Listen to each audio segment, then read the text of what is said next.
Bismillahirrahmanirrahim. Assalamualaikum warahmatullahi ta'ala wabarakatuh. Alhamdulillah, wassalatu wassalamu ala rasulillah Sayyidina Muhammad ibni Abdillah wa ala alihi wa sahbihi wa mawalah, wa la hawla wa la quwata illa billah. Amma ba'du. Para pemirsa, para pengikut, para pecinta YouTube MZT Malang Raya, alhamdulillah kita masih diberikan kesempatan oleh Allah Subhanahu wa taala di bulan Ramadan yang mulia ini untuk melanjutkan pembahasan kita, untuk membahas hadis-hadisnya, kalamnya baginda Muhammad sallallahu alaihi wasallam. Semoga kita senantiasa mendapatkan manfaat, mendapatkan pencerahan dari kalamnya Nabi kita, Nabi Muhammad sallallahu alaihi wasallam, dan kita termasuk orang-orang yang benar-benar dimudahkan, ya, diberikan barokah, rahmat, cucuran rahmat serta taufik dan hidayah, sehingga kita bisa mudah menjalankan apa saja yang diperintahkan oleh Allah Subhanahu wa taala, khususnya di bulan Ramadan yang mulia ini, sehingga kita termasuk orang yang diterima amalnya oleh Allah Subhanahu wa taala. Amin ya rabbal alamin. Melanjutkan pembahasan hadis kita kali ini, yang mana hadis-hadis ini dikumpulkan oleh Al-Imam An-Nawawi di dalam kitabnya Al-Arba'in An-Nawawiyah. Kita sudah sampai di dalam hadis ke-41. Hadis ke-41 yang diriwayatkan oleh Sayyidina Abdullah bin Amr bin As.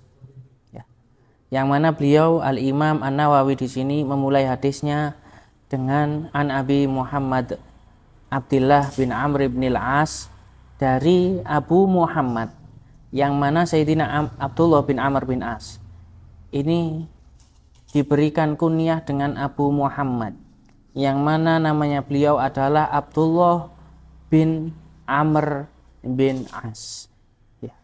Yang mana beliau ini adalah sahabat, ya, yang mana Amr bin As, yaitu nama bapaknya itu juga, ya, beliau seorang sahabat, salah satu dari sahabatnya Rasulullah Shallallahu Alaihi Wasallam, yang mana berarti di sini anak dan bapaknya itu adalah sahabatnya Rasulullah Shallallahu Alaihi Wasallam, sehingga Al-Imam An-Nawawi di sini menyebutkan, mendoakan beliau berdua dengan lafadz radhiyallahu anhuma.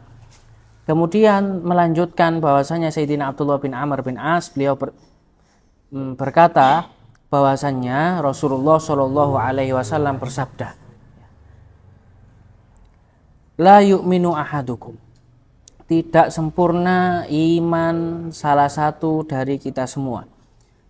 Tidak sempurna imannya seseorang yang benar-benar seseorang tersebut dikatakan orang yang muslim, hatta yakuna hawahu taba'an lima ji'tu bihi, sampai hawa nafsunya ini ikut mengikuti dengan apa yang telah dibawa oleh Rasulullah Shallallahu Alaihi Wasallam.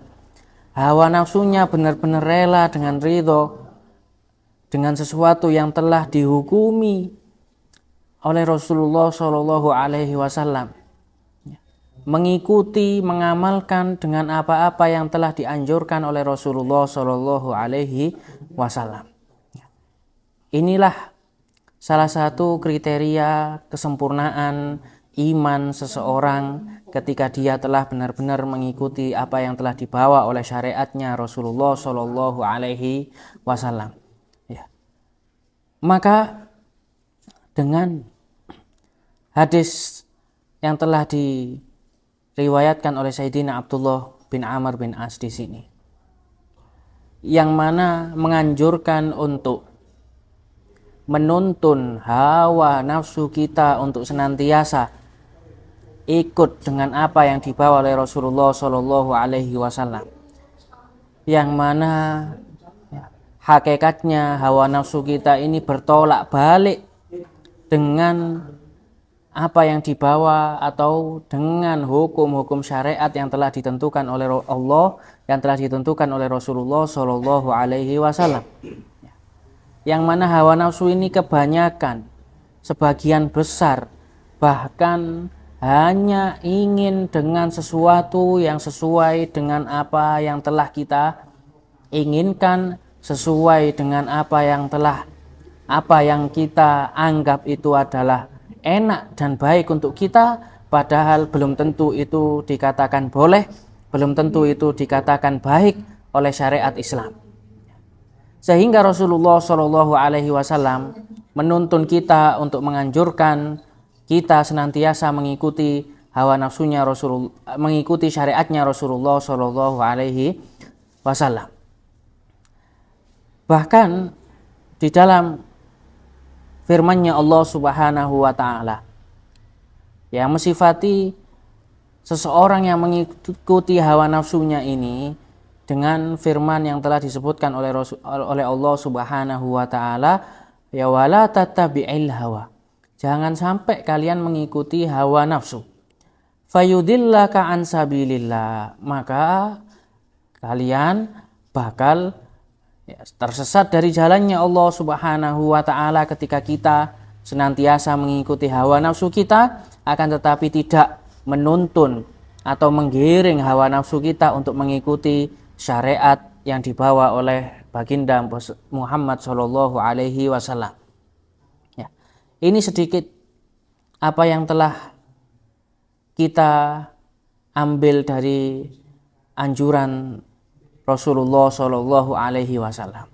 Ini juga ketika yang mana hadis-hadis sebelumnya Rasulullah Shallallahu Alaihi Wasallam telah memberikan arahan, telah memberikan anjuran, telah memberikan pedoman hidup bagi kita, yang mana hadis-hadisnya ini bisa kita gunakan di dalam kehidupan kita sehari-hari, khususnya di dalam hadis-hadis yang telah dikumpulkan oleh Al-Imam An-Nawawi di dalam kitabnya ini, yaitu Al-Arba'in An-Nawawiyah.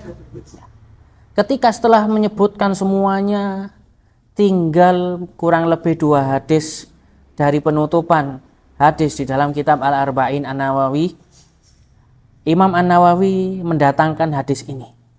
Imam Nawawi mendatangkan hadis bahwasannya seorang yang benar-benar sempurna imannya, maka orang tersebut adalah orang yang mengikutkan hawa nafsunya untuk mengikuti apa yang telah didatangkan oleh Rasulullah Shallallahu Alaihi Wasallam. Seakan-akan Al-Imam An-Nawawi setelah menyebutkan hadis-hadis yang telah diriwayatkan oleh beliau di dalam kitabnya Al-Arba'in An-Nawawi, beliau di akhir dari hadis-hadisnya, di akhir dari penyebutan hadis-hadis yang telah disebutkan sebelumnya, seakan-akan ngajak kita untuk senantiasa giring hawa nafsu kita untuk mengikuti hadis-hadis yang telah kita bahas di pembahasan-pembahasan sebelumnya dengan dalil la yu'minu ahadukum hatta yakuna hawahu taba'an lima ji'tu bihi. Tidak sempurna imannya seseorang ketika hawa nafsunya tidak mengikuti syariat yang telah dibawa oleh Rasulullah Shallallahu Alaihi Wasallam, termasuk hadis-hadis yang telah dibawa oleh Rasulullah Shallallahu Alaihi Wasallam, termasuk juga hadis-hadis yang telah kita bahas di dalam kitab Al-Arba'in An-Nawawiyah. Maka hendaklah nafsu kita senantiasa kita giring untuk mengikuti ilmu yang telah kita ambil dari hadis-hadisnya Rasulullah Shallallahu Alaihi Wasallam. Ya, bahkan di sini di dalam hadis yang lain disebutkan walladzi nafsi biyadi la yu'minu ahadukum hatta akuna ahabba ilaihi min nafsihi. Tidak sempurna imannya seseorang kecuali Rasulullah, kecuali aku, kata Rasulullah, benar-benar menjadi orang yang lebih dicintai daripada dirinya, wa waladihi wa ahlihi wan nasi ajmain. Begitu juga aku, Rasulullah, menjadi orang yang paling dicintai daripada anaknya, daripada keluarganya, juga dari semua manusia. Maka orang yang seperti ini benar-benar dikatakan sempurna imannya, tidak lain dan tidak bukan, ini semua persis seperti hadis pembahasan yang kita bahas kali ini. Ya. Semoga pembahasan kita kali ini menjadi pembahasan yang bermanfaat, ya, salah satu penutup dari penutup hadis yang insya Allah terakhir bakal kita bahas di esok hari. Ya, semoga ini menjadi manfaat bagi kita.